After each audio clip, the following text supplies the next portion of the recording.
Bon, aujourd'hui, on va parler d'un sujet, vous n'êtes même pas prêt. Je vais vous parler aujourd'hui de la paralysie du sommeil. C'est un des fléaux qui touche beaucoup de chrétiens aujourd'hui.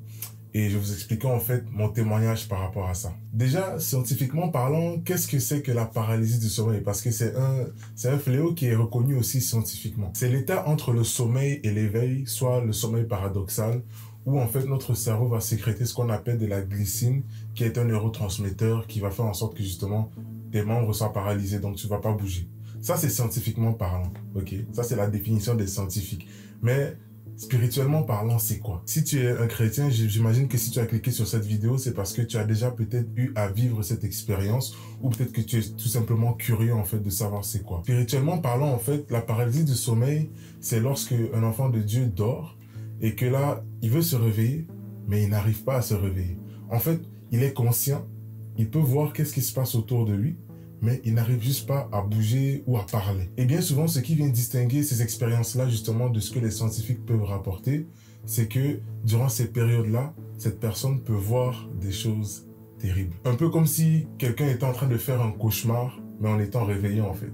Il pouvait voir toute la scène. Déjà, bon, le but, c'est de vous partager mon témoignage. Alors, quand est-ce que ça a commencé chez moi? Je me rappelle que ça avait commencé si loin que je me souvienne quand j'avais environ 11-12 ans. La première fois que ça m'est arrivé, je me rappelle que j'étais couché sur une chaise au salon et c'était l'heure de la sieste en pleine journée, ok? Et mes frères étaient assis à côté de moi et moi je dormais. Et alors que je dormais, ben du coup je me réveillais, j'ouvre les yeux, en tout cas j'ouvre les yeux et je vois mes frères autour de moi, mais moi je n'arrive pas à bouger. J'essaie de bouger, j'essaie de parler, j'essaie de crier, j'essaie de faire quelque chose, j'essaie même de tourner ma tête. Je n'arrive pas. J'essaie même de bouger le bout du doigt. Je n'arrive pas. Et là, j'ai commencé à flipper. Mais généralement, ça dure pas très longtemps. Ça dure quelques minutes, quelques secondes pour certains. Et puis après, ça s'arrête, puis tu peux te réveiller. Alors ça, c'était, je pense, la première fois que ça m'est arrivé. Par la suite, ça s'est intensifié spécifiquement lorsque je suis devenu chrétien. Lorsque vraiment j'ai donné ma vie à Jésus-Christ. Lorsque j'ai placé ma foi en Dieu, ça s'est vraiment intensifié. Au point que je pouvais avoir la paralysie de sommeil chaque jour, en fait, chaque nuit. Je vais vous donner un exemple qui m'est arrivé alors que j'étais à l'université. Je me rappelle, en pleine nuit, j'étais couché dans ma chambre et donc, il faisait tout noir. Et là, la nuit, on dirait que je vais me réveiller. Vous savez, vers les 3 heures du matin, quand il se passe des trucs chelous, là. C'est là que ça s'est passé. Vers 3 heures du matin, j'essaie de me réveiller. J'ouvre les yeux. Généralement, dans ces histoires-là, les yeux sont toujours ouverts. Du moins, tu es capable de voir quelque chose. Et moi, ça m'était jamais arrivé auparavant. Généralement, quand la paralysie du sommeil m'arrive, quand j'observais autour de moi, il n'y avait pas vraiment de manifestation quelconque, si ce n'est la peur, en fait. Mais cette fois-là, il s'est passé quelque chose de différent. J'ai vu quelque chose. Ce que j'ai vu ce jour-là, c'était un peu comme une sorte de fantôme. C'est comme si j'étais couché, ok? Et là, il y a comme cette entité qui est sortie. J'ai vu son visage. Il m'a vu. Et ce qui s'est passé, c'est qu'il a pris sa main. Il l'a mis sur ma bouche. Et là, imaginez-vous comment j'ai flippé ma vie. Honnêtement, je savais pas comment réagir parce qu'une amie m'avait déjà raconté qu'il lui était arrivé quelque chose de similaire. Et que moi, je lui expliquais que moi, ça m'arrivait aussi de vivre des paralysies du sommeil, mais je ne voyais pas toujours quelque chose en tant que tel. Donc, j'étais paralysé et puis après, j'arrivais à me réveiller et puis c'était fini. Mais cette fois-là, j'avais vraiment vu quelque chose parce qu'elle m'avait dit qu'elle aussi, elle voyait des choses. Et là, j'ai dit, ah ouais, ok. Là, j'ai vraiment vu, je peux dire, j'ai vu un fantôme. Je sais pas trop comment expliquer ça, mais c'était tellement flippant. Puis, après quelques minutes, j'ai réussi. On dirait que c'est parti. Après quelques minutes, j'ai pu me réveiller. Et puis après, je suis passé à autre chose. Et là, vous n'avez pas encore écouté le pire, ok? Je ne vais pas vous raconter toutes les expériences que j'ai vécues, mais cette expérience-ci que je vais vous parler m'a vraiment profondément marqué. C'était une soirée, j'étais au téléphone avec quelqu'un et puis je me suis endormi. Et alors que je me suis endormi, ça c'était pendant la période de la pandémie. Alors que je me suis endormi, ça faisait à peine 10 minutes, je me suis mis à rêver. Dans ce rêve-là, j'étais dans mon lieu de travail. Je travaillais à la réception dans un endroit, donc à mon lieu de travail. Et dans le bureau où j'étais, il y avait une grande vitre qui permettait de voir l'extérieur. Ce qui s'est passé, c'est que à ce moment-là, toutes les lumières étaient éteintes et c'était un peu comme si on était en hiver. Donc j'étais à la réception à mon travail, toutes les lumières étaient éteintes et l'extérieur en fait était gris. C'était comme si j'étais vraiment dans le noir. Et alors que je regarde à l'extérieur, parce qu'il y avait comme un lampadaire qui était allumé, je vois quelque chose de terrible. Je vois une voiture qui vient, parce que généralement, comme je travaille à la réception, du coup, il y a la vitre qui nous permet justement de voir les voitures qui viennent se garer pour pouvoir entrer dans le bâtiment. Alors, dans ce rêve-là, je vois une voiture s'approcher et je me dis, ok, c'est une voiture normale, tranquille. La voiture s'approche Et là, je commence à ressentir le froid. C'est-à-dire, c'est comme j'ai des sensations, en fait. Je commence à ressentir comme s'il y avait un ventilateur qui me soufflait de l'air dessus. Je vois cette voiture-là approcher, tout était toujours noir. C'était comme j'étais vraiment dans le noir et l'extérieur était gris. Mais je vois cette voiture-là s'approcher. Sur cette voiture, j'ai observé quelque chose d'incroyable. C'était qu'il y avait un cercueil, en fait, sur cette voiture. Sur cette voiture-là, il y avait un cercueil. Et moi, j'étais assis au bureau et j'observais. Et ce qui s'est passé, c'est que il y a des personnes qui sont sorties de la voiture, de ce que je me souviens, et je les ai vus venir avec les cercueils, entrer le bâtiment. Et là, j'étais comme, ah ouais, ils viennent me chercher. Wow. J'étais comme, ok, ils viennent me chercher. Et j'avais déjà entendu des témoignages des pasteurs comme ça qui disaient que, je prends l'exemple de pasteur Marcelo qui disait que pendant qu'il dormait, il a vu des sorcières, tout ça, venir le réclamer dans la nuit, tout ça.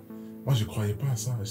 Bon, je crois, mais après, je me dis, ouais, c'est quand même abusé. Mais là, je l'ai vraiment vu dans mes propres yeux, en fait, dans ce rêve-là. Alors, quand je les vois arriver avec le cercueil, là, j'essaie de me débattre de toutes mes forces, c'est-à-dire toutes les forces que Dieu m'a données. Je suis grand, je suis costaud. Toutes les forces que Dieu m'a données, j'essaie de me débattre pour me réveiller. Je n'arrive pas. Et dans tout ça, figurez-vous que j'étais toujours en appel avec la personne. Rappelez-vous qu'au début du rêve, j'étais dans un appel et puis je me suis endormi. J'essaie de me débattre pour me réveiller et je n'arrive pas. J'essaye, je n'arrive pas. Après ça, je crie un nom, Jésus. Et quand je crie ce nom, tout s'arrête. Je me réveille et je vois la personne avec qui j'étais au téléphone. Je regarde l'heure, je vois que ça faisait à peine 10 minutes que je m'étais endormi. Ok, je pense que ce jour-là, honnêtement, vous partagez ça, c'est parce que c'est pas pour vous faire peur, hein. On va venir par la suite. Mais je pense que ce jour-là, si je m'étais pas débattu et si je n'avais pas crié au nom de Jésus, je pense que je serais mort ce jour-là, en fait. Je n'ai jamais raconté cette histoire-là à personne, si ce n'est à la personne avec qui j'étais au téléphone ce jour-là. Et là, aujourd'hui, je m'ouvre ouvertement à vous. Mais c'est là,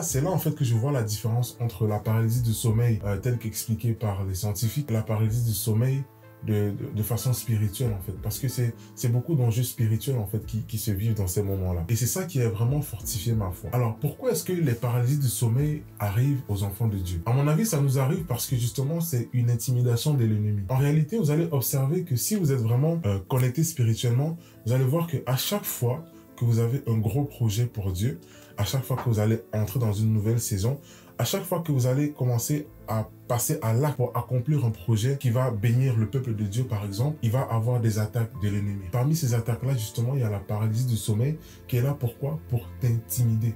Le but de ces esprits-là, en fait, qui viennent t'oppresser pendant que tu dors, c'est simplement de t'intimider. Mais comment alors s'en sortir lorsque ça arrive? Lorsque ça arrive, mon ami, j'ai découvert qu'il n'y a qu'une seule clé. Et tous ceux qui ont vécu cette expérience-là te diront la même chose. La seule clé pour réussir à t'en sortir, c'est d'appeler le nom de Jésus. À ces moments-là, moi, à chaque fois que ça m'est arrivé, j'ai essayé de dire Jésus. Et la preuve que Jésus est la solution, c'est quoi? C'est que quand ça m'arrivait et que je savais ce que je devais faire, je savais que je devais appeler Jésus. Quand j'essayais de dire le mot Jésus, c'est comme si j'avais une main qui venait carrément me fermer la bouche, en fait, pour ne pas que j'arrive à prononcer ce nom. La Bible dit que Jésus est le nom au-dessus de tous les noms. À l'entente de son nom, tout genou fléchira, au ciel, sur la terre et sous la terre. La seule et unique façon de faire face aux intimidations de l'ennemi, mon ami, c'est d'appeler le nom de Jésus. Pourquoi? Parce que Jésus signifie Dieu sauve. Alors, qu'est-ce que ça m'a appris de vivre toutes ces expériences-là au niveau de la paralysie du sommeil? Premièrement, ça a forgé ma mentalité. Pourquoi? Parce que je me rappelle qu'au début, quand j'avais ces expériences-là, je sombrais tout le temps dans la peur. Et rappelle-toi que la peur, c'est ce qui nourrit l'ennemi, tandis que la foi, c'est ce qui permet à Dieu d'agir dans ta vie. Alors, quand ces intimidations-là venaient, quand la paralysie du sommeil me prenait quand je dormais, à chaque fois, j'avais peur. J'avais peur de ce que j'allais voir, j'avais peur de ce que j'allais expérimenter. J'avais vraiment peur, en fait. Mais plus le temps avançait, plus le Saint-Esprit qui vit en moi me fortifiait et me rappelait dans ces moments-là que je n'ai pas à avoir peur. Au point que, à chaque fois que ça m'arrivait, à un moment donné, je restais là comme ça, puis je rigolais, en fait. C'est comme si, en fait, je rigolais de la face de ces esprits-là, on peut dire, qui me faisaient subir ces expériences-là. Donc, quand j'étais dans la phase de la paralysie du sommeil et que je n'arrivais pas à bouger, à parler, mais que je pouvais juste voir, ce que je faisais, c'est que je chantais des louanges. Je déclarais à quel point mon Dieu est grand. Je déclarais à quel point je n'ai pas peur d'eux. Au point que, quand je réussissais à me lever, je les chassais. Vous pouvez me prendre pour un fou, mais honnêtement, J'ai prié comme un malade pour dire dégagez de ma maison, dégagez de ma chambre, je n'ai pas peur de vous. Et dès que j'ai eu ce déclic-là dans ma vie, je peux vous dire que les paralysies du sommeil ne me sont plus arrivées aussi fréquemment qu'auparavant. Alors prends courage. Si tu as aimé cette vidéo, je t'invite à liker, à t'abonner pour plus de contenu parce que ta vie avec Dieu mérite d'être vécue. Peace out.